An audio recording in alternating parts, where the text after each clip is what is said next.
back, everybody, to the Cleveland Guardians franchise here on MLB The Show 22.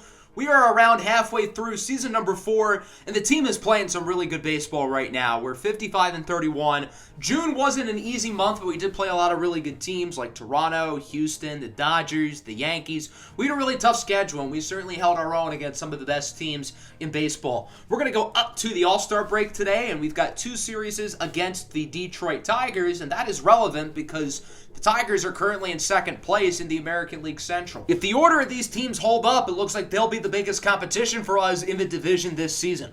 The Astros and Blue Jays lead their respective divisions, and then the Tigers and Mariners are currently the top 2 wild cards. The National League divisions are all a lot closer than the AL divisions. The Marlins and Reds lead the East and Central. Who could have guessed that? The Dodgers lead the West, and then currently the Braves and the Cubs are the top 2 wild cards. The Rockies, who won the National League last year, are one of the worst teams in the NL this season. We had the best winning percentage in all of baseball, which largely can be attributed to our play at the plate. The offense has been spectacular. Jose Ramirez right now is putting up some historic numbers. 31 home runs, 85 RBIs, and keep in mind, we are still 2.5 weeks away from the All-Star break. That's pretty unbelievable. He is currently in first place for the AL MVP, with Kyle Lewis also in the race, currently in third place. We've got Ketel Marte also playing at an MVP level. So the offense has just been so good this year. It has been great to see. We have far and away the best offense in baseball right now. The pitching has been a lot more inconsistent, and if we do fail in the playoffs this year, it'll probably be because of the pitching. Other than Bieber and Green, the rotation has been very unstable and inconsistent. Camilo Duvall's taken a real step back. The bullpen started slow, although other than Duvall, they're playing a lot better. So I think it's time that we make our first trade of the year. The starting rotation's been very up and down, largely because of Triston McKenzie, and I think it would benefit both McKenzie and the team for a mutual split.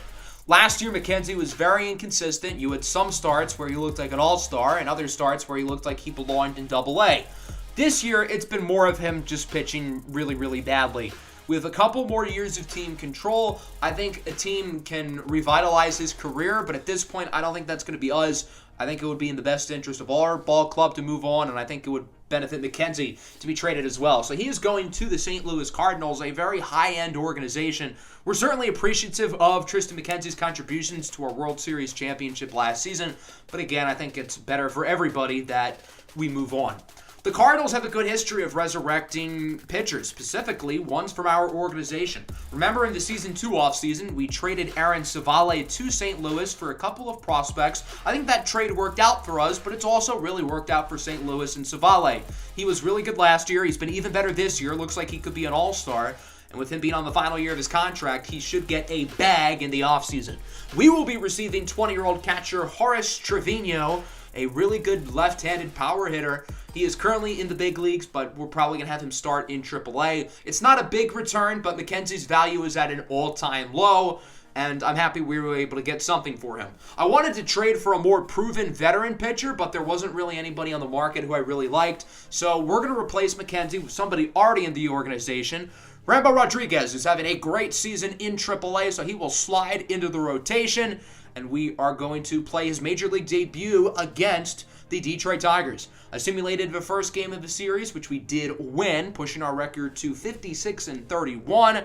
So that'll bring us to Game 2 of a 3-game set here at CABRERA Park, the most pitcher-friendly park in baseball.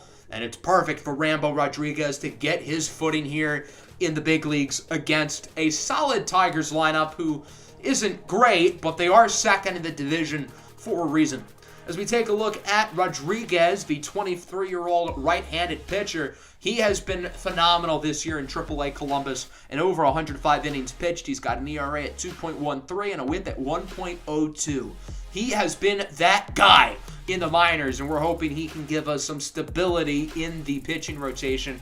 Here's a look at both lineups, 1-9 for both sides. Starting for the Tigers will be their ace, Casey Mize.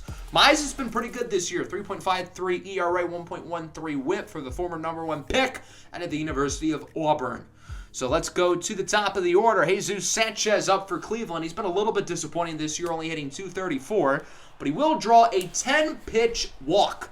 So Sanchez is aboard, and that'll bring up Jose Ramirez. He hit a home run in the first game of this series, upping his home run total to 32, which leads the majors by a wide margin.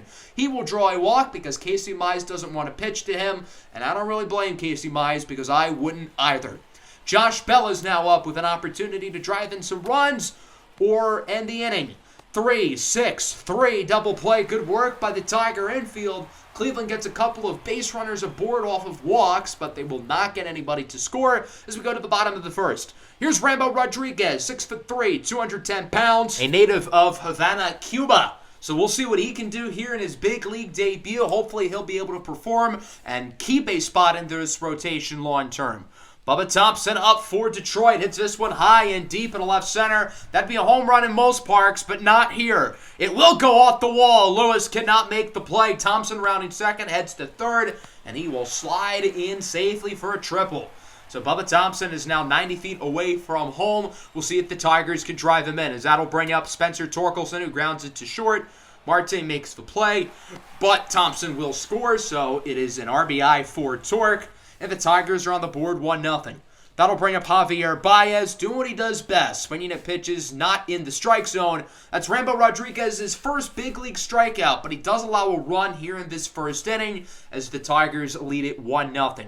Into the second, here's Kyle Lewis. He goes down on the curveball. Good start so far for Casey Mize. He looks pretty good right now, facing off against Ramon Ramiro, still hitting for great average as he goes down on the sinker. Two very good innings to start the game here for Casey Mize. On the flip side, hopefully Rambo Rodriguez can pick it up as he gets Diemi Odiemi to go down looking. Odiemi was a big piece in the Rockies World Series team last year, but he was traded earlier this season in exchange for starting pitcher Jackson Jobe.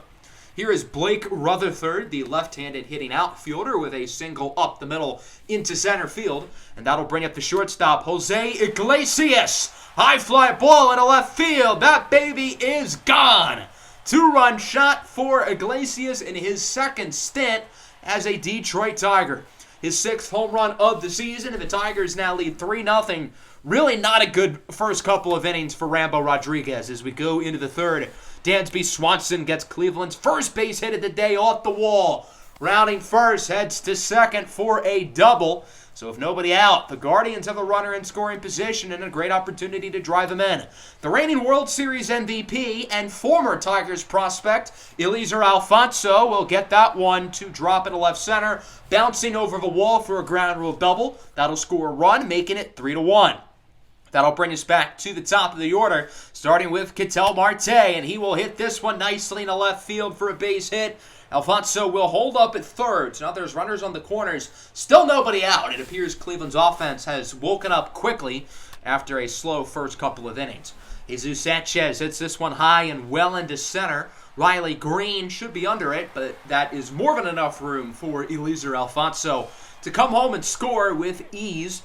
So after the Tigers get two in the bottom of the second, Cleveland answers right back with two here in the top of the third. Jose Ramirez now up for Cleveland. With one away, he grounds it up the middle, and that will be an inning-ending double play. Good work by Jose Iglesias there at short, but not a bad inning. The Guardians drive in two, cutting the lead to 1 as it is 3-2. Going into the bottom of the third, Bubba Thompson up for Detroit, tripled in his last at-bat, singles here and to right. Certainly a learning curve early on for Rambo Rodriguez, who does look overmatched here in his first few big league innings.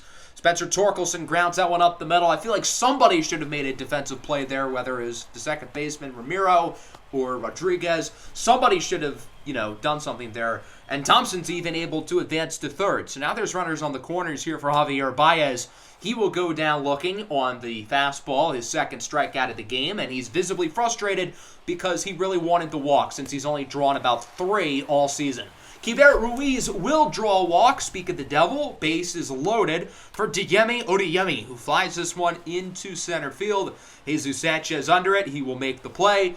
So that's Rambo's first scoreless inning. Now he does allow the bases to get loaded, but he also does a good job of getting out of the jam. So it remains a 3-2 ball game here. Let's go into the fourth. 2 away for George Valera, the young outfielder. Pitch on its way, and he will go down looking on the outside fastball. Three really good innings from Casey Mize as we go to the bottom of the fourth. Blake Rutherford up for the Tigers. He will swing and miss at the fastball. Nice pitch there by Rambo to get the out. Jose Iglesias homered in his last at-bat, and it looks like he will homer again. Iglesias once again to the left field. That one is gone, and it is a 4-2 ball game. What a start for Jose Iglesias, the 9-hole hitter in this lineup, not known for his power.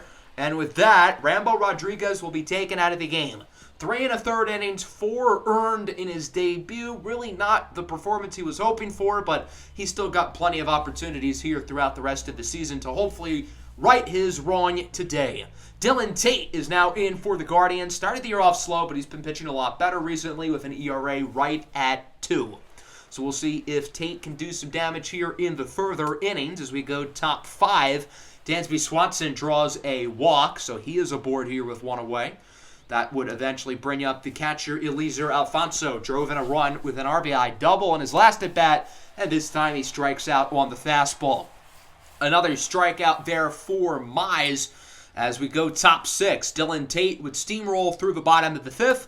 Jesus Sanchez leads the inning off for the Guardians. That one gets over the glove of the second baseman. Sanchez on his horse. It looks like he will end up at second. So Jesus Sanchez is in scoring position as the Guardians get another opportunity here to drive in some runs. It's Jose Ramirez, baseball's leader in home runs and RBIs on the year.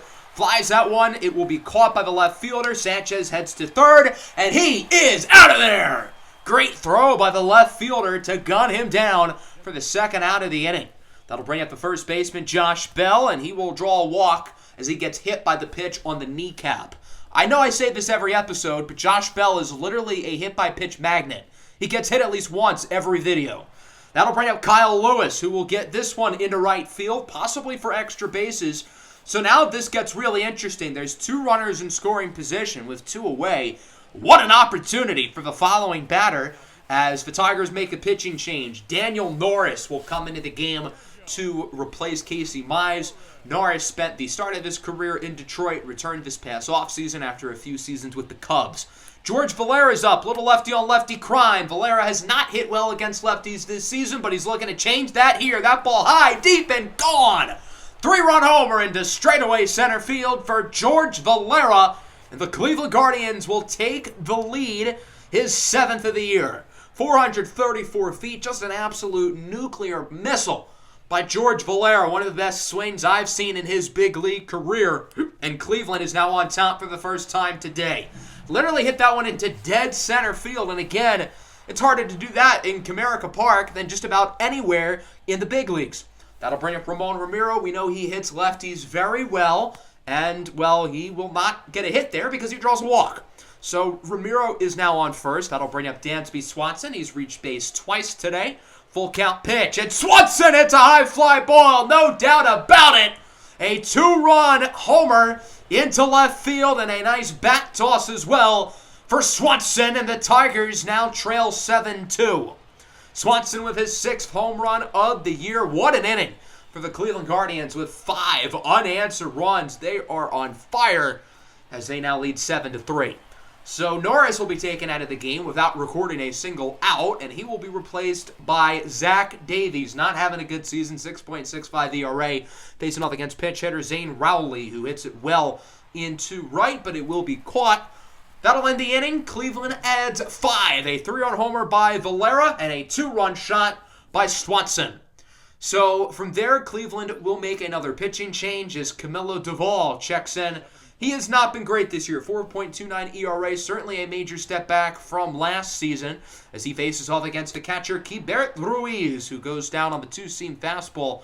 Good pitch by Doval. That'll bring up Diemi Odiemi. Not a great day at the plate for him so far as he goes down looking on the 2-seamer.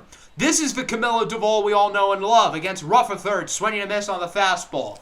Camilo Doval hasn't quite been himself this year, but we know his nasty stuff is still there, and he showed it in that inning, striking out the side.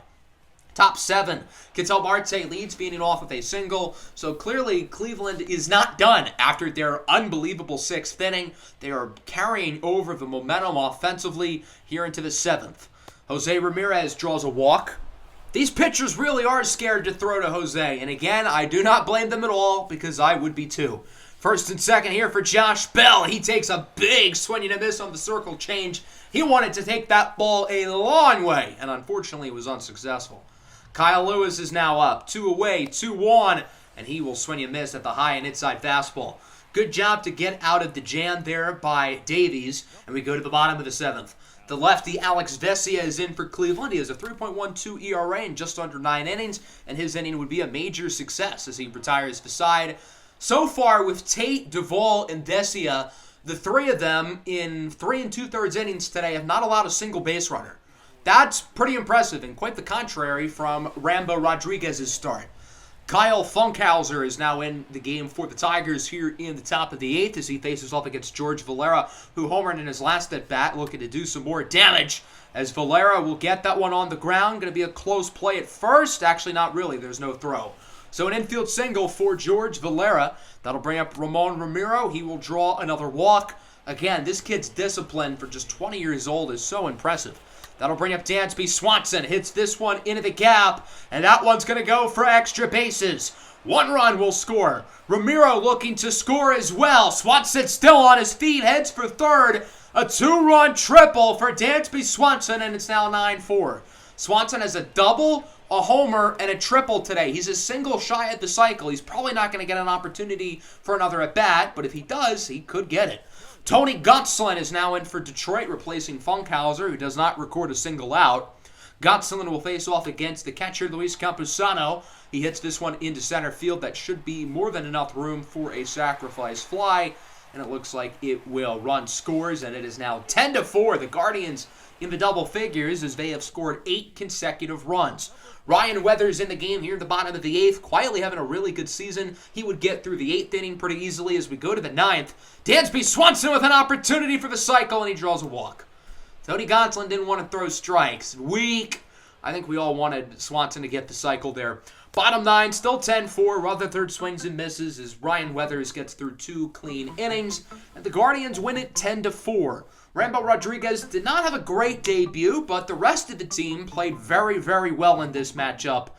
The offense was phenomenal. Really, after the 5th inning, we had a big 6th where we scored 5, and then 3 more in the 8th with some big homers by Swanson and Valera. Dansby Swanson, 3 for 3, 2 walks, a double, a triple, and a homer. That's pretty good. Rambo Rodriguez didn't pitch great. I still think there's a lot of room for optimism with him, but look at the bullpen. What is that, 5 2/3 innings? No base runners allowed. Our bullpen in almost 6 full innings pitched perfect baseball today. I almost want to see a game this year where we go through our entire bullpen and just see how well they do.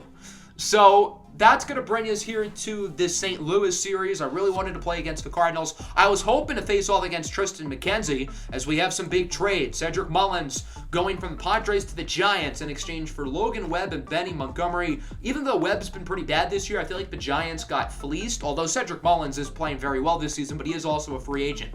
Jesse Winker from the Reds to the Red Sox. Jesse Winker is going to rake at Fenway with right field. But I don't really know why the Reds are doing this because they're in first place of their division. Elliot Ramos with shoulder cartilage damage. He'll be out 1 to 2 months. Certainly unfortunate. He was playing pretty solid after being called up from AAA.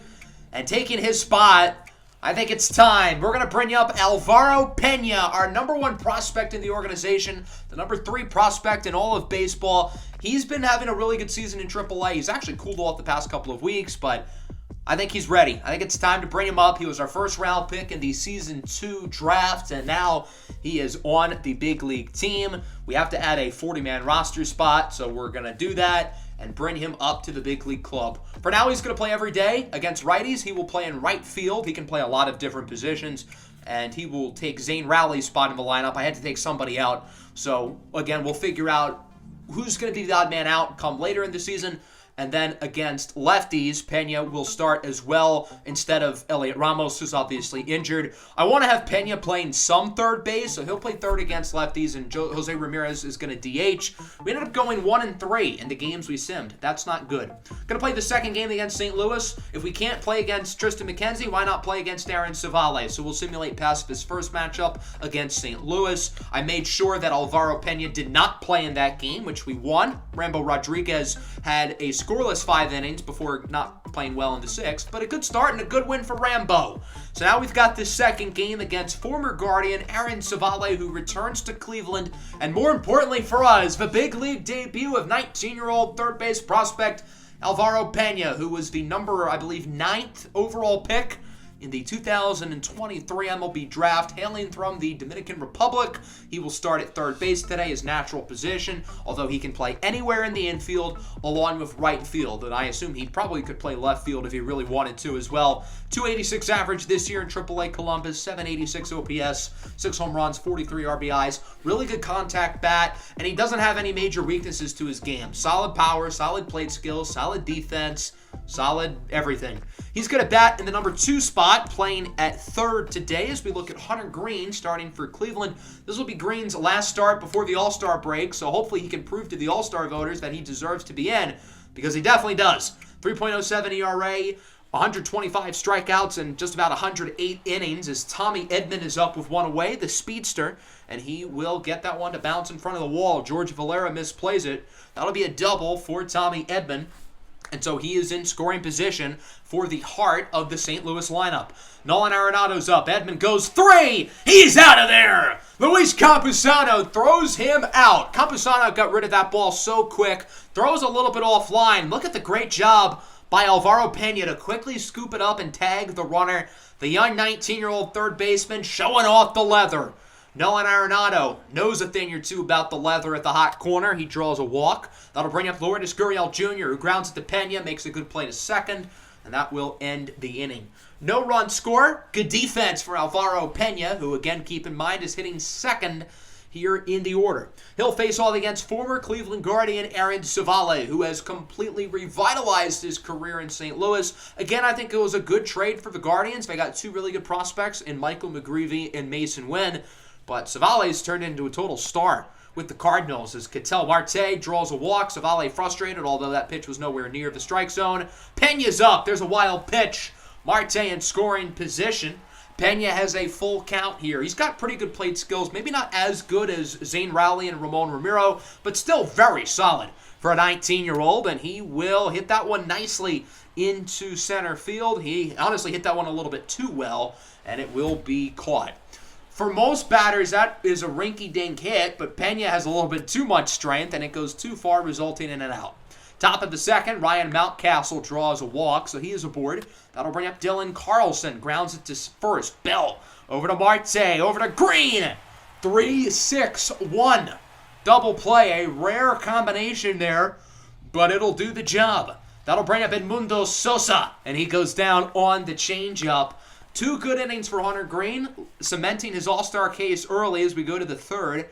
Everybody's favorite MLB meme, Brett Phillips, singles into right. So Phillips is aboard. He's turned into a really productive player here with the Cardinals as that ball gets over the head of Josh Bell, and it'll go for another base hit. Phillips advances to third. So now there's runners on the corners and nobody out. After the single by the catcher, Matthew Nelson. That'll bring up Lucas Mason, who grounds it to short. Marte tags second, gets the out at first for a double play. Run does score, however, so the St. Louis Cardinals lead 1-0. Tommy Edman is now up. He draws a walk on the curveball. Hunter Greene's not his best inning here as Edman looks to steal second. He was out going to third in the first inning, but this time he steals safely. So there's now a runner in scoring position for the veteran Nolan Arenado, and he goes down looking on the fastball. Seemed like he was caught off guard by the strike call. So Hunter Greene gets out of the inning, but the Cardinals do score 1. Alvaro Pena strikes out at a high cutter. That was not a good pitch to swing at to end the third. Pena currently 0 for 2. Aaron Civale, meanwhile, is dealing. Let's go top 4. Lourdes Gurriel Jr. leads it off for the Cardinals, and that baby is gone. And St. Louis will take a 2-0 lead off the homer by the former Blue Jay, Lourdes Gurriel Jr., his 10th of the season. So the Cardinals are now up 2-0. Hunter Green really not pitching well right now, but he will get Edmundo Sosa to swing and miss and end the inning. So St. Louis has back-to-back innings with runs. We'll see if Cleveland can respond, because so far their offense has been pretty dookie. Jose Ramirez leads off the bottom of the fourth with a base hit. I'm pretty sure J-Ram is now at 34 home runs, I want to say. Something like that. I've lost count at this point. That'll bring up Josh Bell now. Grounds that one past the glove of the first baseman. Now Cleveland's offense is really starting to get things rolling. 2 runners on, nobody out here for Kyle Lewis. That one will go down the line and fair. J-Ram should be able to score. Bell looks to go to third. He is out of there, a little bit too aggressive, but run will still score off of the single by Kyle Lewis, and it's 2-1. That'll bring up the outfielder, Jesus Sanchez. Grounds that one down the right field line and fair. Would have scored Josh Bell if he wasn't so aggressive. And now there are runners on the corners, one away. Aaron Savale really not pitching well here in this fourth inning after looking shut down through the first 3. George Valera's up full count. Grounds that one down the line and fair as well. Another run scores, and it's now 2-1. Both runners hold up. They want to be a little more conservative after being too aggressive last time. So it's now tied at 2, and nobody else would score in the fourth. Top 5, 2 away for Lucas Mason. He will single into right. So Mason is aboard. Hunter Green's pitch count starting to creep up a little bit as he now faces off against Tommy Edman. And that is a wild pitch. Mason advances to second. So now the Cardinals are the runner in scoring position. Edman has reached base twice today, but he will not get back a third time as he checks his swing through strike 3. And Hunter Green gets out of the inning. Let's now move on to the bottom of the 5th. Here's Alvaro Pena. Hits that one up the middle, and that'll go for a base hit. A single into center field. The first career big league hit for Alvaro Pena. Certainly the first of many. He's such a fantastic young player. I think he could really be the cornerstone of this team. I would argue he's more talented as a prospect than Zane Rowley and Ramon Ramiro were, and obviously that says a lot. Jose Ramirez nearly rips Savale's head off. That'll go for a hit. And Aaron Savale really still struggling here in the 5th inning, allowing 2 early base runners. One away here for Josh Bell. Hits that one high and deep into right field. Go ball, go, see ya. It is gone. 3-run shot for Josh Bell, and the Guardians now lead 5-2. Pena gets his first career hit and his first career run in this inning. Josh Bell with his 20th of the year, and Savale has completely fallen on his face after 3 really strong innings. The Cardinals surprisingly keep Savale in the rest of the inning, and I guess it works out considering the following 2 batters would both be retired, Lewis and then Sanchez on the weak fly out to center. But not a bad inning for the Guardians. They take the lead as we go to the 6th. Hunter Green still in for the Guardians as he will get Nolan Arenado to go down looking on the fastball. Ryan Mountcastle, the first baseman, hits that one well into right. Lewis under it. He will make the play. That'll end Hunter Green's day. 6 innings, 2 earned runs. Another quality start for Green, who hopefully cemented his all-star case for the American League ballot. I think he's currently in 4th place, and there are 5 spots. So hopefully he gets in. Ryan Stanek enters the game for the Cardinals. Savale's day is done. He'll face off against the second baseman, Ramon Ramiro, to open up the inning. And Ramiro swings and misses at the slider. That pitch was filthy. Not much Ramiro could have done as we move into the 7th. Nick Sandlin is now in for the Guardians. He's had a great season, 2.03 ERA. He's been very stable in what has been a really inconsistent bullpen as Dylan Carlson draws a walk to start the inning. That'll bring up Edmundo Sosa with a weakly hit ball, but it is fair. Alfonso, what is he doing? He completely hesitated, and Sosa is safe. Brett Phillips then goes down looking on the fastball. Nick Sandlin obviously with some cleaning up to do here, and it looks like mop-up duty will be a success as he forces a double play to end the inning off the bat of Matthew Nelson. Great job by Nick Sandlin to get through the inning as we go to the bottom of the 7th. Genesis Cabrera is in for the Cardinals. 5.66 ERA for the lefty, not having a great season. He'll face off against Jose Ramirez here with 2 away. J-Ram 2 for 3 on the afternoon, but he's going to pop this one into foul territory. It will be caught by Ryan Mountcastle. Good inning for Cabrera. It'll remain 5-2. We'll see at the back end of the Cleveland bullpen can close the game off for good as we move into the top of the 8th. Nick Sandlin still in the game. Interesting decision. That might backfire as Tommy Edman hits that one down the line and fair for a double. So Edman is aboard, one away, runner in scoring position. We'll see if St. Louis can drive him in. That'll bring up Nolan Arenado. Hits this one high and deep into right center. That baby is gone. Arenado did not hit that one off the sweet spot of the bat. It kind of lined over the fence, but it went over the fence. It's a home run. His 24th of the year, and it is now 5-4. Sandlin will be taken out of the game. He'll be replaced by James Karinchak, who started the season off very slowly, but has pitched really well through the past month or two, pitching a lot better than the start of the season. He faces off against Lourdes Gurriel Jr., and this game is tied. Welcome to the game, James Karinchak. He gets rocked by Lourdes Gurriel, his second home run of the day, 463 feet. That was an absolute missile. Mountcastle now up. He draws a walk, and the Cleveland bullpen is completely imploding right now. Mountcastle looking to steal second, and he is safe. So now there's a runner in scoring position, still only one away. 2 going now for Edmundo Sosa. He will strike out. Good job by Karinchak to get out of the inning, but still, that was not a good inning. The Guardians lead completely crumbling with a pair of homers by Arenado and Gurriel. Andrew Chafin, the veteran lefty, in for St. Louis here in the bottom of the 8th. 3.35 ERA, having a pretty solid season as he'll face off against Josh Bell, hitting from the right side of the plate. Grounds that one off of Chafin's foot, and Bell is safe at first with an infield single. So Cleveland now has the potential winning run aboard, as that'll bring up Jesus Sanchez with one away. Count is full, and Sanchez will swing and miss at the slider. Good pitch by Chafin. Little lefty on lefty crime for the second out of the inning. And then Ramon Ramiro, he hits lefties well, but not this time, Buster, as he strikes out as well. Good inning from Chafin. Game remains tied at 5 as we move into the 9th. Dylan Tate in for Cleveland. The Guardians had Emmanuel Clase ready if it was a save situation, but since they allowed 3 in the 8th, they will not bring Clase into the game, and that might be a big mistake as Brett Phillips hits it high and deep and a right. It is out of here. Solo home run for Brett Phillips, and the St. Louis Cardinals, who trailed 5-2 going into the 8th inning, are now winning 6-5. Phillips, of all people, the hero for the St. Louis dugout as they triumph in glory. 2 away for Edman. He grounds it out to second. So that'll be the only run that the Cardinals score here in the top of the 9th. All Cleveland needs is 1. Their offense has been pretty quiet lately. We'll see what they can do against the St. Louis closer, Jonathan Loaizaga, the former Yankee. 26 of 31 on save ops this season, 3.10 ERA.